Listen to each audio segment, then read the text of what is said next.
अगर हम प्रमाणिक गुरु की शरण ले लें तो मूर्ख से मूर्ख व्यक्ति का भी उद्धार हो सकता है। भागवतम के 11वें स्कंद में वर्णन आता है राजा निमि का। राजा निमि के यहां पे नव योगेंद्र आए और राजा निमि तो राजऋषि हैं, लेकिन हम सबकी भलाई के लिए राजा निमि ने बहुत सुंदर प्रश्न पूछा। उन्हें पूछा, क्या संभव है कि एक स्थूल धी मोटी बुद्धि का व्यक्ति, मूर्ख भौतिकतावादी व्यक्ति का आसानी से इस भौतिक जगत से छुटकारा हो जाए? ना? क्या ये संभव है? बड़ा अच्छा प्रश्न है कि स्थूल धी तरंती अंजसा, कि स्थूल धी का व्यक्ति इस संसार से निकल सकता है कभी? क्योंकि कर्मों का बंधन ऐसा है कि वो नित्यबद्ध हो जाएगा। तो राजा जो नव योगेंद्रों में से प्रबुद्ध जी ने बोलना शुरू किया। प्रबुद्ध जी ने कहा कि संसार में हर व्यक्ति आनंद की खोज में है, तो उसको सबसे बड़ा आनंद लगता है पुरुष और स्त्री का आपस में मिलन, मैथुन का सुख। मैथुन का जब पुरुष और स्त्री आपस में मिलते हैं, उनकी एक ही आशा होती है कि हमारा सुख अनंत बढ़ता जाए और सारे दुख समाप्त हो जाएं। सुखाय दुख मोक्षाय संकल्प यह कर्मणा, प्रहलाद महाराज भी ऐसा कहते हैं। लेकिन होता क्या है, सदा आपनोति ही दुखम। हर कार्य व्यक्ति इस ढंग से करता है, पुरुष और स्त्री आपस में मिलते हैं कि हमारा सुख बढ़े और दुख कम हो, नहीं परिणाम हमेशा उल्टा होता है। हर साल जब खत्म होता है तो पिछले साल के सारे इवेंट्स दिखाते हैं, उसमें दुख के इवेंट्स ज्यादा होते हैं कि सुख के इवेंट्स ज्यादा होते हैं? दुख ही दुख होता है। तो कर्म हर व्यक्ति इस आशा से करता है सुख बढ़े दुख कम हो, लेकिन भगवान ने भौतिक जगत की रचना इस ढंग से की है कि उल्टा होता है। तो ऐसे में क्या करें? फिर वो मैथुन का सुख जो समझता सबसे बड़ा सुख है, उसमें भी दुख मिल रहा है।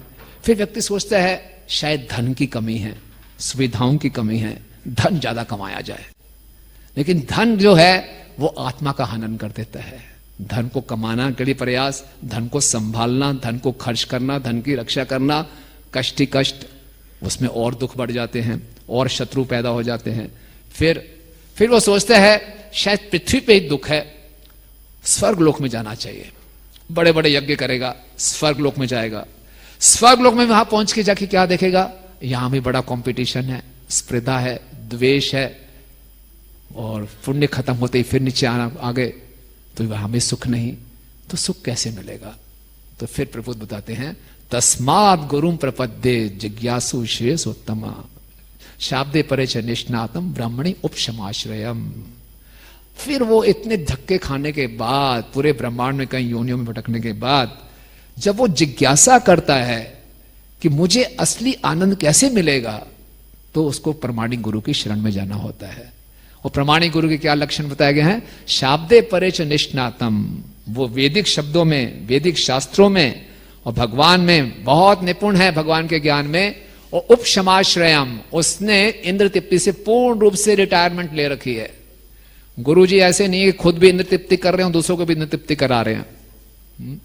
अभी मैं कहीं पे गया था भगवद गीता मैराथन में, तो जिससे अपॉइंटमेंट थी उनके साथ कोई बैठा हुआ था, तो उन्हें बोला थोड़ा वेट कीजिए। तो हम वेट कर रहे थे, तो जिनके साथ जिनसे मैंने भगवद गीता करानी थी, उनके साथ 2-3 लोग बैठे थे। वो बोले उस गुरु जी के पास जाना। हम गए थे, बस बिजनेस चल पड़ेगा तुम्हारा, चिंता मत करो। उस गुरु जी के पास जाना। बोले मैं पक्का जाऊंगा, मैं एड्रेस बताओ कौन से वो गुरु जी है, मैं नाम नहीं ले रहा। बोले उस गुरु जी के पास जाना। तो अक्सर प्रभुपाद ये लिख रहे हैं कि गुरु जी ऐसे होते हैं कि वो उसी गुरु जी को सफल माना जाता है इस संसार में, जो हमारी भौतिक समस्याओं का समाधान कर दे, जो हमें धनी बना दे, हमारा काम धंधा चला दे। नहीं ना, प्रभुपाद जी एक बार ट्रेन में जा रहे थे, तो बड़ी प्रसिद्ध घटना है, तो जबरदस्ती कुछ बिजनेसमैन घुस गए और बोले स्वामी जी आशीर्वाद दो, आशीर्वाद दो।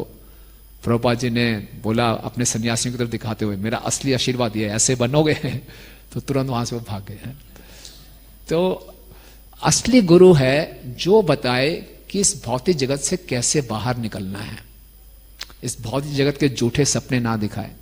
श्रीला प्रभुपाद जी सैन फ्रांसिस्को में रथ यात्रा थी, तो प्रभुपाद लेक्चर दे रहे थे। प्रभुपाद ने बोला, सारे हिप्पीज सामने बैठे हुए थे। प्रभुपाद जी ने बोला, the aim of human form of life is to get frustrated. मनुष्य जीवन का उद्देश्य है कि इस जगत से हम कुंठित हो जाएं, है ना। जब तक इस संसार में सुख पाने की आशा बनी रहेगी, हम भक्ति को गंभीरता से नहीं लेते।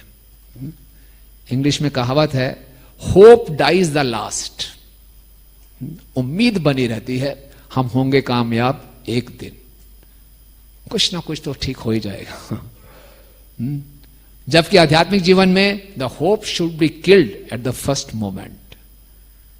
पहले इस संसार में कुछ नहीं पड़ा, अर्जुन की जब यह स्थिति हो गई तब उन्होंने कृष्ण की शरण ली। निमित्तानि च पश्यामि विपरीतानि केशव। हे कृष्ण, मुझे हर जगह उल्टा ही उल्टा दिखाई दे रहा है, अगर मुझे स्वर्ग का राज्य भी मिल जाए मुझे नहीं चाहिए। ऐसा जब उनको कन्विक्शन हो गया, हर्यशु को भी ऐसा कन्विक्शन हो गया कि असत कर्म भी भवेत, इस असत कर्म को करने का लाभ क्या है, कुछ नहीं है इस संसार में। जब ये कन्विक्शन हो जाता है तब फिर उस रास्ते को, उस दीक्षा को वो गंभीरता से लेता है, तब गुरु के आदेशों को गंभीरता से लेता है। जब तक हमारे हृदय में उम्मीद है शायद इस संसार में कहीं सुख छपा पड़ा है, शायद कहीं मिल जाए, कुछ मेरे तरीके में गड़बड़ है, नई टेक्निक अपनाऊंगा तो शायद सुख मिल जाएगा, तो फिर हम भक्ति में वो तीव्रता नहीं आ पाती, वो गंभीरता नहीं आ पाती। तो असली गुरु जो है वो शिष्य को इस संसार की व्यर्थता के ऊपर बताता है कि संसार व्यर्थ है और मनुष्य जीवन का वास्तविक लक्ष्य है भगवान को प्राप्त करना। और इसी ढंग से हम देखते हैं कि नारद मुनि जी ने भी व्यास जी को ये बताया। व्यास जी ने इतने शास्त्रों की रचना की, नारद मुनि ने क्या कमेंट दिया, जुगुप्सितम, बिल्कुल बेकार। आप सोचो, 18 पुराण, 108 उपनिषद, 4 वेद, इतनी बड़ी बड़ी रचना करने के बाद गुरुजी आके बोल दें जुगुप्सितम, बहुत ही खराब है, ये तो जघन्य है। तो कैसा लगा होगा उनको। तो फिर बोला, क्यों भाई ये जघन्य क्यों है? बोले नहीं, आपके इन वैदिक शास्त्रों का लोग गलत लाभ उठाएंगे। मनुष्य जीवन का उद्देश्य क्या है? तस्सेव हेतु प्रत्येत को वेदो ना लभ्यते यद भ्रमिति उपरि था। मनुष्य जीवन उस प्रयास के लिए करने के लिए मिला है कि जो तीनों जगत में कहीं नहीं मिलता, आउट ऑफ द वर्ल्ड। वो क्या है?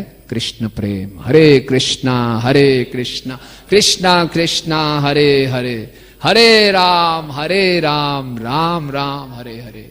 मनुष्य जीवन का उद्देश्य है उस चीज को प्राप्त करना जो ऊपर से नीचे के जगत में भ्रमण करने के बाद कहीं नहीं प्राप्त हो सकती, जो केवल आध्यात्मिक जगत में जाना।